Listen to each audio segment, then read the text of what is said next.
आप सबका स्वागत है my wife is actually empress के चैप्टर नंबर 36 में। चैप्टर के स्टार्टिंग में हमें ली को दिखाया जाता है, जहां पर ली चाय पी रहा होता है और सोच रहा होता है कि आजकल चेन्नई बहुत ही अजीब हरकत कर रहा है। वो कल मुझ पे नजर रख रहा था, लेकिन ये अच्छी बात है कि वो थोड़ी देर के बाद चला गया। कहीं ऐसा तो नहीं कि वो कुछ तहकीकात कर रहा हो मेरे आस पड़ोस में। तभी लीजो से पूछता है, क्या हाल ही में कोई आस पड़ोस में ऐसे लोग हैं जो अजीब हरकत कर रहे हो और जिन पे हमें शक हो।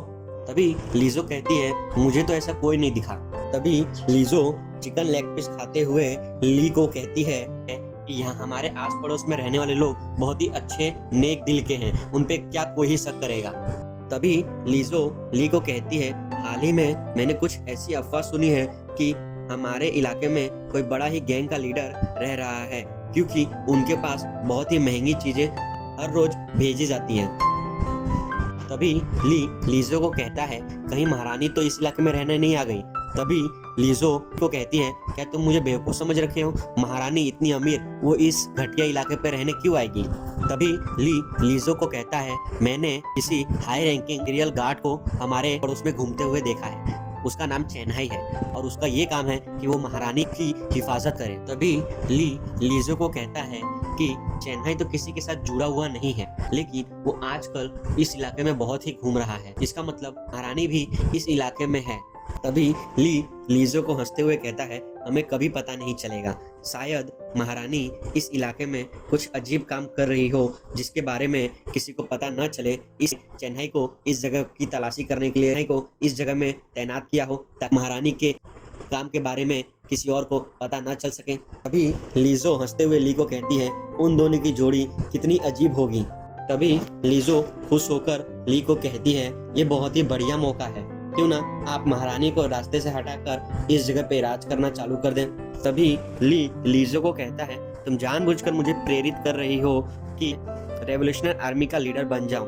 वैसे भी मुझे लगता है कि ये अच्छी बात है कि हम जानते हैं महारानी समय समय पर यहाँ आती है, हमें उस पर कोई ध्यान देने की जरूरत नहीं, बस वैसे ही चलते रहना है जैसे हम आमतौर पर रहते हैं। जो खाने के लिए कुछ लेके आई होती है और वो कहती है, तुम लोग आखिर किस बारे में बात कर रहे हो?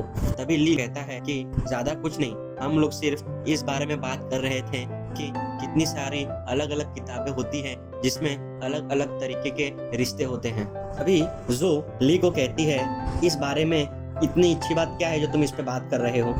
अभी लीजो को कहता है, तुम्हें नहीं लगता ये बहुत ही मजेदार टॉपिक है, कहानी है जहाँ पर एक धरती वाला एक शेन के प्यार में पड़ जाता है और ये सब ली बकवास कर रहा होता है।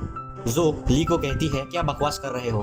तभी सीन चेंज होता है और जो एक चम्मच सूप निकालती है, वो बहुत गर्म होता है, तो जो उसे फूंक मार के ठंडा करती है और ली को कहती है, इसे टेस्ट करके देखो, मैंने ही इसे बनाया है, जिनसेंग का सूप है और ये बहुत ही स्वादिष्ट होता है। इतना कहने के बाद जो ली को ये खिला देती है। तभी सीन चेंज होता है और हमें मार्केट का सीन दिखाया जाता है, जहाँ पर ली और जो घूम रहे होते हैं और ली सोच रहा होता है, मुझे उम्मीद नहीं थी कि महारानी आसपास ही रहती है, कितनी बदकिस्मत है, आज मैं और जो एक अच्छी सैर पर निकले हैं।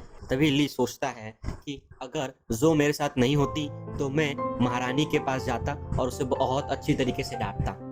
जो ली को कहती है, भी बहुत सारे ऐसे लोग हैं जो विद्रोही सेना में विश्वास रखते हैं। ली कहता है, ये सब किले महाराजा के वजह से है, अभी जब तक नई महारानी अच्छा काम कर रही है तब तक कोई सेना की चिंता करने की कोई जरूरत नहीं। तभी तुम्हें बहुत कुछ पता है, अगर ये बात कोई सैनिक सुन लेता तुम्हें जेल में भी डाल दिया होता अब तक तो। तभी ली जो को कहता है, क्या तुम मुझे पकड़वाओगी? तभी जो ली को पागल बोलकर उसके हाथ से लिपट जाती है। तभी जो ली को कहती है, तुम्हें तो मैंने कितने समय पहले ही गिरफ्तार कर लिया है, किसी को तो तुम्हारा मुंह बंद करने के लिए होना ही चाहिए ना। तभी ली अपने मन में सोच रहा होता है कि जो मेरा मुंह बंद कर रही है और मैं और जो अकेले हैं। तभी जो कहती है, तुम फिर से क्या घटिया ख्याल सोच रहे हो? तभी ली कहता है, ज्यादा कुछ नहीं, मैं बस ये सोच रहा था कि अगर तुम मुझे गिरफ्तार कर लो तो भी मैं खुश रहूंगा, क्योंकि तुम किसी खतरे में नहीं होगी। तभी जो ली को कहती है, अगर तुम्हें कुछ हो गया तो मैं बहुत दुखी हो जाऊंगी। तभी ली को अचानक से कोई पीछे से पकड़ लेता है। तभी एक आदमी हाथ में चाकू लिए ली को पकड़ा हुआ रहता है और कहता है, मेरे पास कोई भी मत आना, वरना मैं इस चाकू से इसे मार दूंगा। तभी ली कहता है कि ये असली चाकू है। फिर वो आदमी कहता है, मुझे माफ करना दोस्त, मैं वादा करता हूँ जब मैं इधर से निकल जाऊंगा तो तुझे मैं जाने दूंगा। तभी ली उस चाकू को अपने हाथ से पकड़ के सीधा करता है और कहता है कि बोल रहा था कि तुमने चाकू बहुत ही बच्चे की तरह पकड़ा हुआ है, अगर तुम चाकू को ऐसे पकड़ोगे तो कुछ भी काट नहीं सकेगा और लोग तुमसे डरेंगे भी नहीं। तभी वो आदमी सोचता है, मैंने इसे पकड़ा हुआ है तो ये डर क्यों नहीं रहा है। तभी वो आदमी ली को लेके चला जाता है और कहता है, अगर तुम्हें ये जिंदा चाहिए तो मेरे पीछे मत आना। तभी कुछ सिपाही कहते हैं कि वो घायल है, वो ज्यादा दूर नहीं भाग पाया होगा। उनमें से एक सिपाही जो की तरफ जाके कहता है कि आप घबराइए नहीं, आपके पति को हम लोग वापस लेके आएंगे। ये सब देखकर जो को एक झटका लगता है और वो कहती कि मैंने ये सोचा था कि इस इलाके में रहूंगी तब तक मैं उसकी रक्षा करूंगी, लेकिन लास्ट में ही उसे मेरी वजह से एक बार फिर खतरे में पड़ना पड़ा, लेकिन इस बार उसे किसी और ने अगवा कर लिया। तभी सीन चेंज होता है और वो आदमी दिखाया जाता है जो ली को अगवा किया होता है और वो कहता है कि अभी के लिए हम लोग इधर रुक जाते हैं।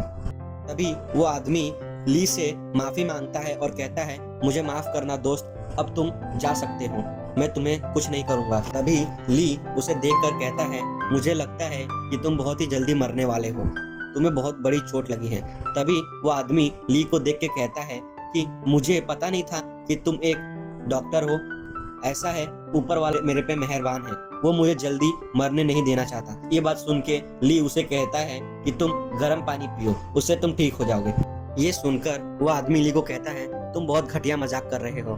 तभी ली कहता है कि तुम्हें अपने आप को देखना चाहिए कि तुम क्या बोल रहे हो, तुमने ही मुझे अगवा किया, तुमने सोचा कि मैं एक डॉक्टर हूँ और तुम मुझे डांट रहे हो कि मैं एक डॉक्टर नहीं हूँ। तभी वो आदमी ली को कहता है, मेरी बात के लिए मुझे माफ कर दो, लेकिन मैं जेल के 4 दीवारों के अंदर चुपचाप मरना पसंद नहीं करना चाहता। मैं जब तक उस जेल से बाहर हूँ तब तक मैं कहीं भी मरना पसंद करूँगा। ली उनको कहता है, क्या तुम अच्छी जगह पे मरना पसंद करोगे? मेरे पास 3 ऐसी जगह हैं जहाँ पे तुम्हें अच्छा लगेगा। तभी वो आदमी कहता है, ठीक है, मुझे इधर से लेके चलो, क्या तुम मुझे अपना कंधा दे सकते हो? ली उसे अपने साथ एक जगह पे ले जा रहा होता है। वो आदमी इतना जख्मी होता है कि जहाँ वो चल रहा होता है वहाँ सिर्फ खून ही खून होता है। फिर ली और वो आदमी एक पेड़ के नीचे पहुंच जाते हैं और वो आदमी ली को कहता है, बस इधर ही रुक जाते हैं, मैं आगे चल नहीं सकता। वो आदमी कहता है, यहाँ पे कितनी साफ हवा चल रही है। तभी वो आदमी ली को कहता है, मेरे परिवार के जो लीडर थे वो विद्रोह करना चाहते थे। तभी ली कहता है कि तुम ऐसा क्यों सोचते हो? तभी वो आदमी कहता है, वो लोग के पास जरा सी भी हिम्मत नहीं है जो वही सेना के लीडर के पास थी, फिर भी वो लोग सोचते हैं कि वो विद्रोह करके इस जगह पे राज कर सकते हैं। वो सब के सब स्वार्थी और मूर्ख किस्म के लोग हैं। तभी वो आदमी विद्रोही सेना के लीडर के बारे में बताने लगता है, कहता है कि आज तक उससे नहीं मिला, लेकिन मुझे एक बार वांग फैमिली के लीडर ने युद्ध पे भेजा था, मैंने सिर्फ उसकी परछाई ही देखी, उसकी तलवार में इतनी ताकत थी कि मैं उससे कितना दूर था, लेकिन फिर भी जमीन पे जा गिरा, आज तक मैं वो ताकत भूल नहीं पाया हूँ। तभी वो आदमी ली को कहता है कि तुम्हारे अंदर से मुझे किसी भी ताकत की महसूस नहीं हो रही, तुम बहुत ही कमजोर हो। तभी वो ली कहता है, मेरे जैसे बहुत लोग हैं। तभी वो आदमी ली को कहता है, विद्रोही सेना में से कैडरे नाम के आदमी ने वांग फैमिली से हाथ मिला लिया है, कुछ ही दिनों में वो लोग इस राज्य पे बहुत ही बड़ा हमला करने वाले हैं। तू मुझे बहुत ही अच्छा इंसान लगता है, इसीलिए मैं तुझे एक सलाह देता हूँ, परिवार को लेके जितना हो सके उतना जल्दी से चला जा। तभी ली उससे पूछता है कि तुम्हें पता है कि तुम्हारे घर का लीडर कहाँ छुपा हुआ है? तभी वो आदमी कहता है कि मुझे नहीं पता, लेकिन तुम ये जानकर क्या करोगे? तभी ली कहता है, सबको खत्म करूंगा, और क्या। तभी वो आदमी शॉक हो जाता है और कहता है, ठीक है, तुम जैसा चाहो वैसा करो। तभी वो आदमी कहता है कि अगर तेरी किस्मत अच्छी हुई तो शायद से तू अपने मिशन में कामयाब भी हो। अगर तू कामयाब हुआ तो शायद से तू नई महारानी के साथ शादी करने का मौका भी मिल सकता है। तभी ली कहता है, मुझे कोई ज़रूरत नहीं, मेरे पास एक बहुत ही अच्छी बीवी है। वहाँ पे बहुत सारे सिपाही आ जाते हैं और कहते हैं कि हमने तुम्हें चारों तरफ से घेर लिया है। तभी ली मन में सोच रहा होता है कि ये इंसान तो अभी मरने वाला है, तो सिपाही सेना में से इतने ताकतवर लोग इधर क्यों आए हैं? कहीं मेरे बारे में इनको पता तो नहीं चल गया कि मैं विद्रोही सेना का लीडर हूँ और ये लोग मुझे मारने आए हैं। तभी ली सोचता है, अगर मैंने किसी पे हमला किया तो राज्य में विद्रोह होना चालू हो जाएगा। तुम लोग मुझे मजबूर मत करो, मैं कुछ भी कर सकता हूँ जो के लिए, अगर चाहे मुझे महारानी के कुछ सिपाही को मारना भी क्यों ना पड़े। तभी वो लोग ली को चारों तरफ से घेर लेते हैं और कहते हैं, हम लोग तुम्हारी रक्षा करेंगे। तभी ली सोच रहा होता है कि इधर चल क्या रहा है, ये लोग मुझे बचाने आए हैं, क्या महारानी के सिपाही अपने लोगों की इतनी चिंता करने लगे हैं। इसी के साथ चैप्टर 36 यहाँ पे खत्म होता है। अब हम लोग आपसे मिलेंगे अगली बार चैप्टर 37 में। जाने से पहले चैनल को सब्सक्राइब नहीं किया है तो सब्सक्राइब कर दे और साथ ही बेल आइकन को भी दबा दे।